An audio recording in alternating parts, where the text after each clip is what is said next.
Welcome back to the Forward Drive podcast, driven by Shelter. That's music by the Southern River Band. Let It Ride. We are the Forward Drive podcast over on Instagram and all our episodes over on BackChat YouTube.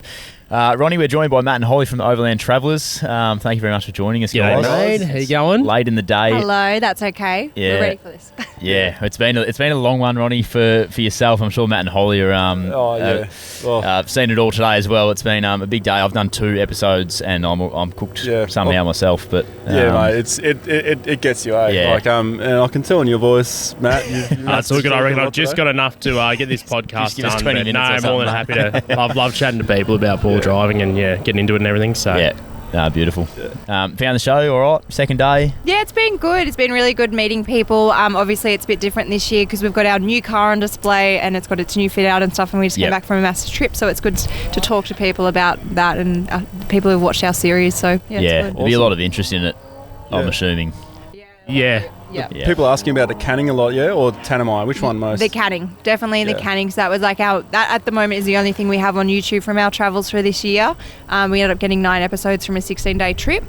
So there's a lot of chat, and I think it's a pretty score. It's a pretty bucket list item. A lot of people want to do it, so me included. Haven't done it yet. I really want to do it, and I've been picking your brains already. I'm going to pick your brains after this show again, and I'm going to pick your brains during the show. I want to do the canning next year. It's an epic trip, and as I said, nearly 10 episodes for 16 days travel. That's what dreams are made of in the YouTube sphere.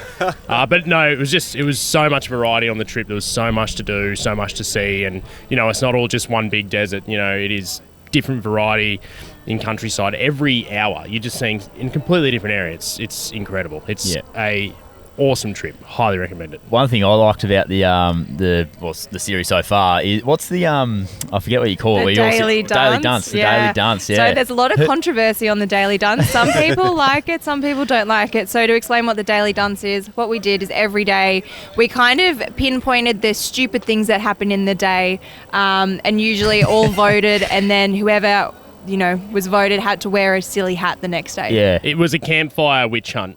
Generally, at the end of every day, we'd sit around and we would pretty much say, "Oh, you said left instead of right today." It would get pretty petty towards the end, but generally it was something stupid like Cam reversed into a tree, he got the dunce, stuff like that. It's quite funny because you sit down every night around the campfire and you have this big voting session, and it's a bit of a kangaroo court, and it's funny. It's a fun thing to do, but we filmed it. Put it in YouTube, the YouTube videos, and we knew some people wouldn't like it, so we actually had a little timer counting it down, and still people complained. I said, in the time it took you to complain, you could have used the time to skip forward. But anyway, that's YouTube. It's great. It is great. Yeah, you must be pretty close with those friends though, because I feel like I'd get competitive and heated in that moment. Like if I started getting called out to be the daily dance. You'd be a competitive fella, being a footy player and everything. I am, that's why I just can't help myself sometimes. My partner hates it, but I reckon it would get pretty personal. Yeah, no, it did. I think when you're travelling with people, as you would know, Ronnie, you are with people all the time. Oh, yes. All the time. Like, even if you're in your vehicle, you're talking to them on the UHF, you've got lunch, dinner, breakfast with them. So you really need to get along with who you're travelling with. Yeah. Do you also find you need that little bit of time, like please don't talk on the radio just for the next half an hour? I just want to enjoy every afternoon was very silent on the UHF. Yeah, right. As the sun's going down. Just everyone's just keen to get to camp and just to... Yeah, fair enough. Yeah. I have quite a funny story.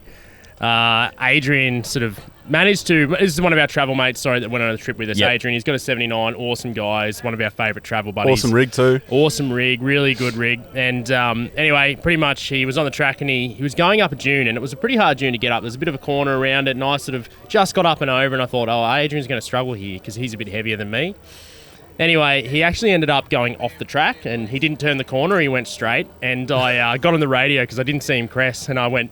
Dance, like he didn't get in, but he actually almost had a bit of an accident, and he just was silent on the radio, and I was like, maybe I shouldn't have said that. Sore point hit.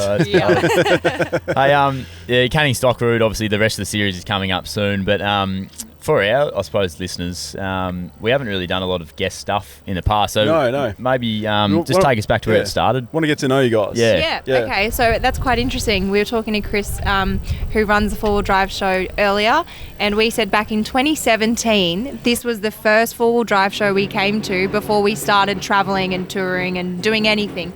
So our first ever camping trip, we went down the south coast with Matt's brother and sister-in-law. We turned up in my little black Ford Fiesta. We had a psychedelic print tent and an air mattress. We took no food and no water, and we had pretty much no idea what we were doing. Wow. Yeah, so it's pretty surreal being at the show now, and a couple of years later, talking to people and sort of having, people come up and say g'day and they know who you are, because in 2017, I literally remember being in a little 12-volt electrics tent, losing it over a dual connector Anderson plug. And I was like, holy, look at this. I couldn't believe it. It's come a long way since then. But a little bit of a background. So, Holly and I, we've been doing YouTube for a couple of years now under the handle Overland Travellers. Yep. We started off around 2017. We had a little hand-me-down Hilux from my dad on the farm, and when I realised it was a four-wheel drive, I was like, sweet, we can actually sort of go and do things. Got something, yeah. And we were getting a bit over living in the city, so every weekend we'd sort of go out and camp, and we could fit our entire camp setup in our space cab of our Hilux in the back. So the space cab, so nothing in the tray. Nothing in the tray? Absolutely nothing. Our whole camp set up, I think it was like $300 or $400 a gear. And we were doing a couple of months, travel, just getting out on the weekends with that kind of thing. And I've always been into photography and videography, so decided to start filming it. And I think for 2 years or a couple of years, we had under 100 subscribers. 2 years, and we just kept going. And then we jumped on, did a big lap. We had a really budget rig, really cheap gear. We had the budget canopy, and we had the hand-me-down Hilux with 450,000 Ks on it. And we went around Australia, kept doing videos, and now I suppose, we've built up a bit of a community of like-minded people, and we pride ourselves on a high level of production quality in our photography and videography. And we would like to think we're just pretty normal people. I would still consider myself a novice when it comes to four-wheel driving and touring. That doesn't we're make me still feel learning. great, mate. Yeah, it's funny. People come up and ask me for advice, and I don't feel like I'm an expert. I just feel like I'm a normal person out there travelling, and Australia is really accessible these days. You have experience, though. You guys have a lot of experience. We do, and I think Matt sells himself short when he says that probably it is now hard to get him out of the driver's seat, but 95 or probably 98% of the time Matt is driving, and he's driving all the four-wheel drive tracks and doing everything. So he actually does have a lot of experience.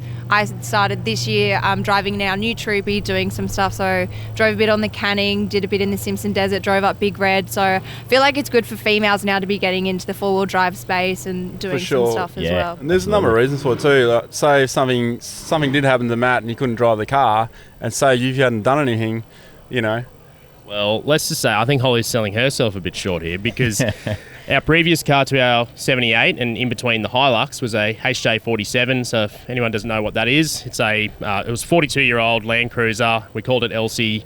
No power Elsie. steering, no aircon, 4-speed, drum brakes. And Holly was, four driving the Simpson Desert with 16 PSI and strong arming the no power steering around the corners and everything. So she's done pretty well learning to drive in that thing, because that was a bit of a handful, and it actually really made us learn how to four-wheel drive properly, because you couldn't rely on power, you couldn't rely on technology, you just had to drive it properly. Yep. You had to rely on the correct pressures and learning skills along the way. Exactly, and we called it tractor mode. So a lot of the dunes we did in the old car, we would do first low and literally drive up at a snail's pace, but we would finally get up and over dunes. So we did that in Big Red. It's quite funny. We've got a video of Matt driving Big Red in tractor mode.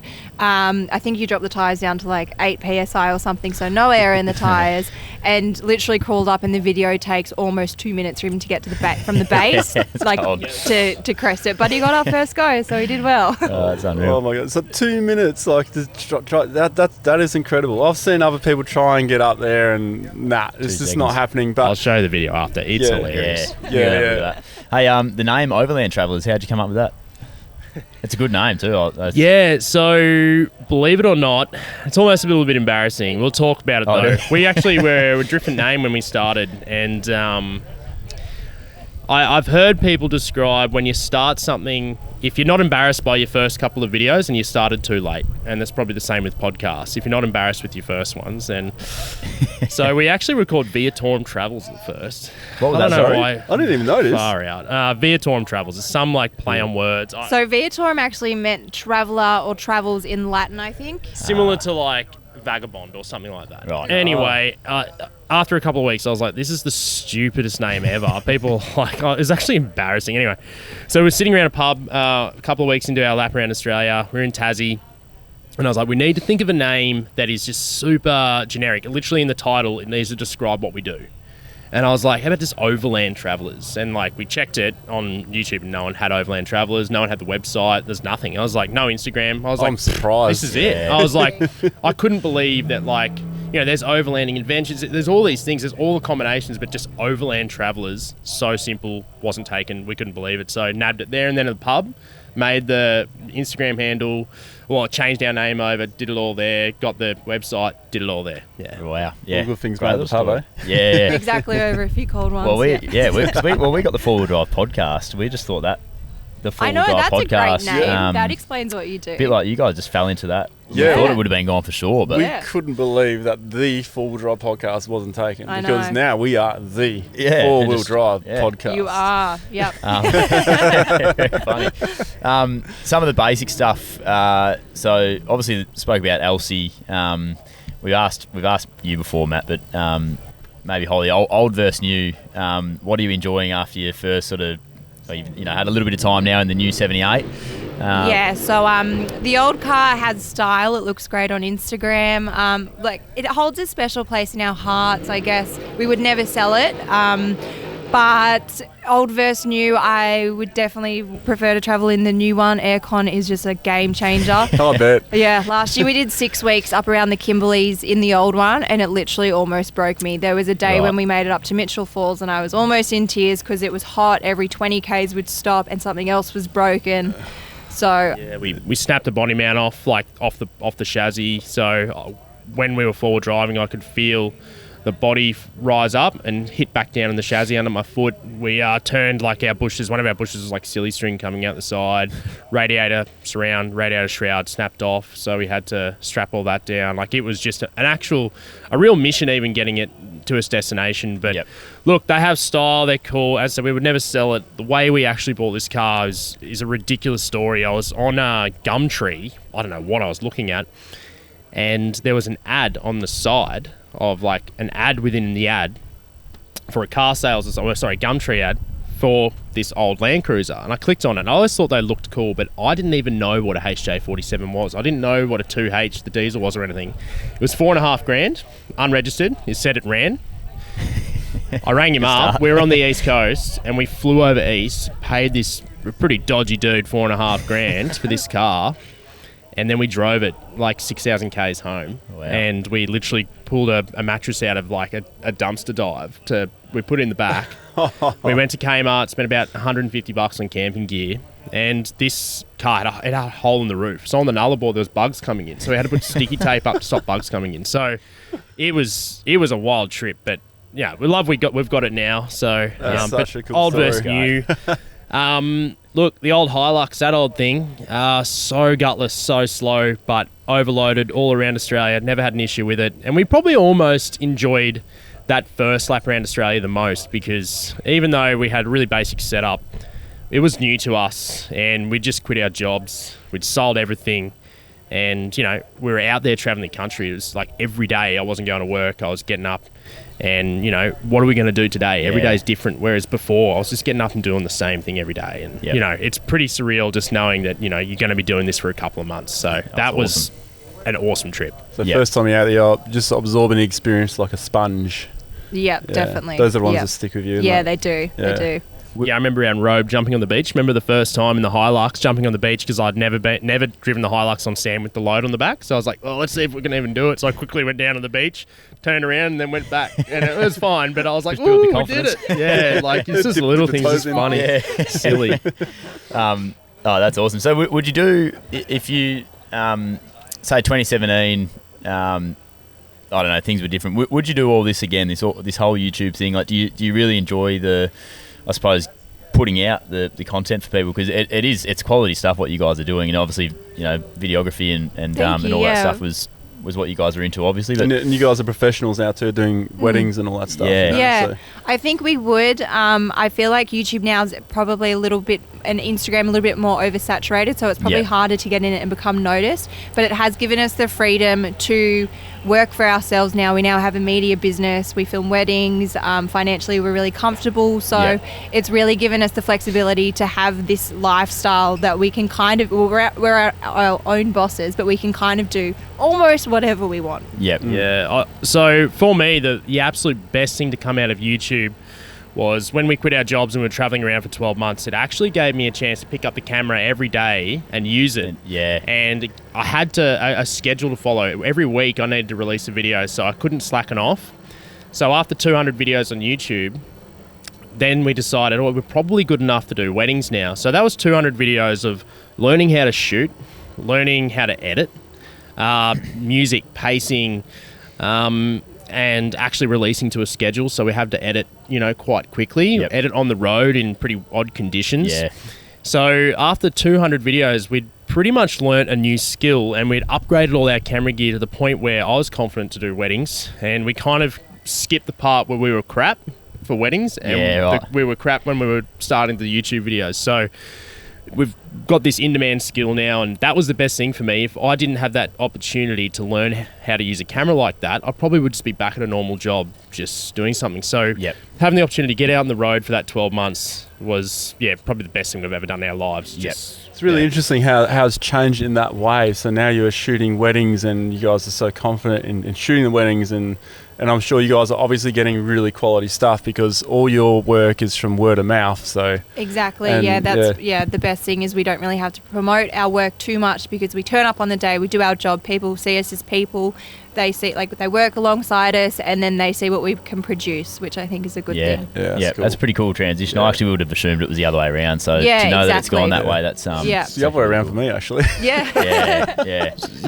the good thing for us, YouTube is still a hobby. It's definitely worth doing, and we've got we're by no means Ronny Dahl or your big fish, but we've got a good following, and it's worth doing for us. And having our media business on the side, it just allows us to keep YouTube more sort of as a hobby. It's worth doing, but it's not a massive issue if we don't get heaps of views, and I can still do it because I actually love just making videos out. Well, that's what I loved about what you said to me yesterday with, you were getting sort of lower views on your first videos, but you were just enjoying the process of putting it all together, and obviously it was an excuse to be out and doing what you're doing. And exactly. And I think that's what I've always said too, I've always said, if you want to travel around, get a hobby that you can do on the road.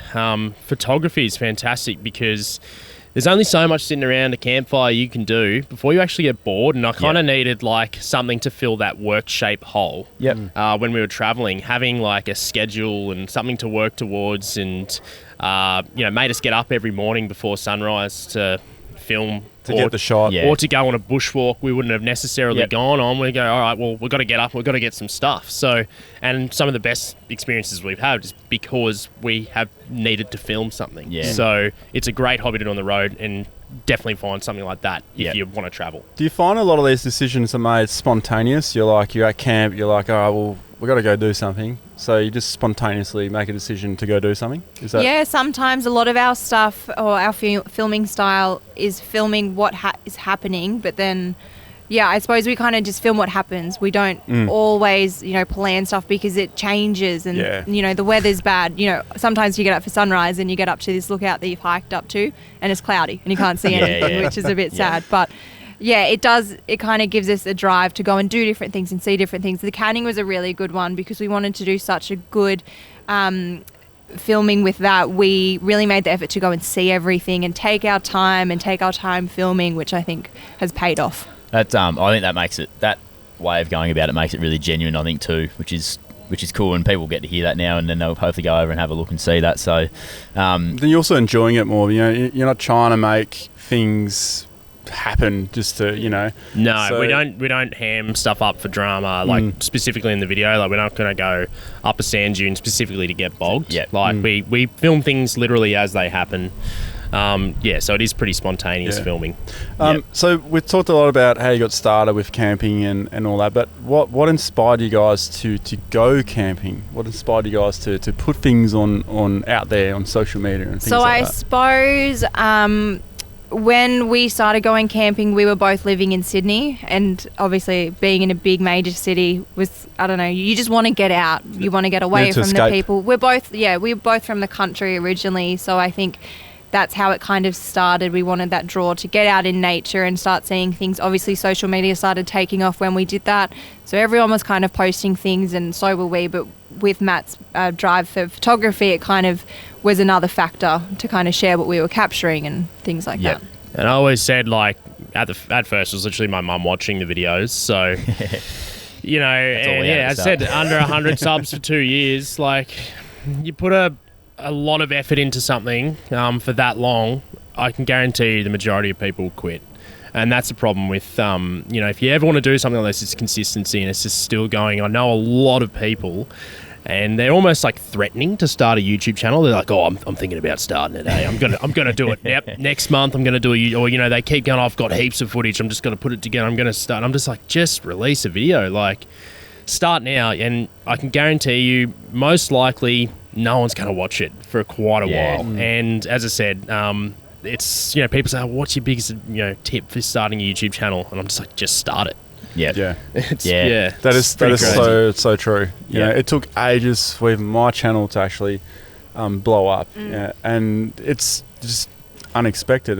What was the video that really took off for you guys? Oh dear. So I actually had two in very quick succession. I think we had probably like a couple of hundred subs, and so we had King's gear on the ute that we travelled around with. That's literally what we could afford. That's what we had in the ute. And I had two items on the ute. I had a King's tent, the pop-up tent, and I had a King's awning. So I released a video called The King's Quickie, Isn't It Any Good? That's the tent. And then I released a video about the awning, and it was called The King's Awning Sucks, ... but.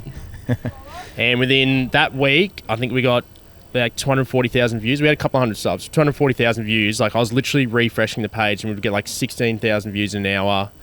It just went nuts, and we got like 6,000 subs within a couple of days. I'm pretty sure that popped up in my feed too. Yeah. To this day, it's our most watched video. Like, it's almost a bit embarrassing, but I mean, like, that draws people in. And the premise of the King's awning video is like, yeah, it sucks. It's kind of already broken, but it's literally the awning I could afford. So it's the best awning for me right now. And it's really funny because I released another video, like, you don't need a 100k rig to tour Oz. It was about the Hilux. And some people have gone back and commented on that video and said, oh, well, look at him now and his flash rig, and it's worth more than that. But I literally said in the video in the first few minutes, don't get me wrong, there's a lot of guys traveling around in 100k plus rigs. Don't get me wrong, I'd absolutely love to have that one day, but right now it's just not viable. And here we are, a couple of years later, I've got it, and it's just funny how that little evolution sort of happens. Yeah, it's a great little story. So that was the turning point. 2 Kings videos. And then from there, it was pretty consistent growth. Which is still like, not massive. But depends which way you look at it. The turning point was a video where people appreciated your honesty. Yeah. There's a bit of humour in it as well, which I think helped, and people could relate to it. And I think a lot of people, they're seeing these really expensive rigs and just having someone say, yeah, it is kind of crap, but you know what? It's the one that I've got, and that's it. So that was the premise. And obviously struck a chord with a few people. Yeah, beautiful. Mate, we won't keep you much longer. We'll give you... We'll get a favourite trip from both. Your favourite destination. You've obviously seen a lot of places now, so... Yeah, we've done quite a bit now. There's a few major things we still haven't done in Australia, but we usually always say the Flinders Ranges over in South Australia is probably one of our must-do, must-see places in Australia. It's pretty accessible. It's only part of it? Around like Parachuna Gorge. So we spent a lot of time out at Parachuna, which is this little town on the highway on the edge of the Flinders, which has a pub. That's about all it has. A grand total of 3 people live there, and we spent our time during COVID out there because we were working at the pub. We've spent a lot of time around the Flinders. So that's kind of like the central, not as far as Arkaroola, but more in the central, not as far south. So that's probably one of my favourite spots. Yeah, I agree with that. We're actually travelling. We're a couple of months into our trip, and we saw a guy. I helped him plug a tyre, and he said, there's a pub down the road in Parachurna. They're looking for a few employees. They've got a variety bash on. There's like 100 people staying there and they need some help. So I was like, we've done hospo. We'll jump in and see if they need a hand. And we ended up working there for a couple of months on our lap. And this is when, we were, again, just very small fry on YouTube. And we were just messing around and got a bit of extra cash. So that was good fun. Yeah, but spontaneous. Look, favourite trip. Flinders is an incredible spot, but Canning, amazing. And I love the Simpson as well. I love just the desert country. The coast is busy. It's hard to find. In Western Australia, it's easy to find quiet places on the coast, but in that desert country, when the sun's setting, you're out having a beer and fires, in front of you, and just the colours. The colours are just incredible. I need you to take me out there, Ronnie. Oh, mate, well, You'll love it. Yeah. We'll take you, mate. You have to take on Yeah. in February, hopefully, next year. It'll be very hot. But, awesome. That's awesome. But I've got a question, and if you guys can just answer yes or no, because you may want to elaborate, but I'm going to force you guys to say yes or no to these ones. You've just done a canning in the VDJ 78, that mighty machine you guys have built. Now, would you do that, knowing what you know now, in Elsie, the HJ47? Yes. You would? Yes, might be on the cards. Okay, would you have done it in the extra cab Hilux? Yeah, probably. That Hilux is sorry. Yes. That was a weapon, that thing. It just didn't break. It like that. Nothing Unbreakable went wrong. Hilux. That's the catch card, exactly. isn't it? The only thing that went wrong is we snapped a belt, but it had two, so we were able to drive to Catherine to get it fixed. Yeah. Well, I had two drive belts on those old Hiluxes, so if you one breaks, it doesn't matter, it just keeps going. So, yeah. But I mean, Canning, we actually saw an older Mazda BT50 with a snap chassis on the Canning, limping back home. So, it happens. But no, I'll do it neither of those vehicles. Okay. That's awesome. Yeah, we actually have a bit of a trip planned through the Simpson in specifically 80s Toyotas. We've got an old 87 Hilux back at the farm. That it was my granddad's old Hilux that I want to get out of the shed and take Elsie, and then our travel buddy Adrian has an old HJ47 Ute. Who's that? We've got a few people, so I reckon it'll be Toyota just all people. 80s Toyotas. Yeah, 80s Toyotas. I reckon it'll be pretty cool. That's awesome. Matt and Holly, thank you very much for thank joining you. us. It's the end of the day, so lips are getting dry from all the talking. And, How are we going to fix that? A couple of shelters, A couple of shelters. I think we can actually crack these. Doing my pretty job, soon. that's good. Nice. But thank you very much. So Matt and Holly, the Overland Travellers. Thanks again for joining us. Thanks, guys. Thanks, fellas. Really appreciate it. Cheers. Thank you very much. Forward Drive Podcast, driven by Shelter.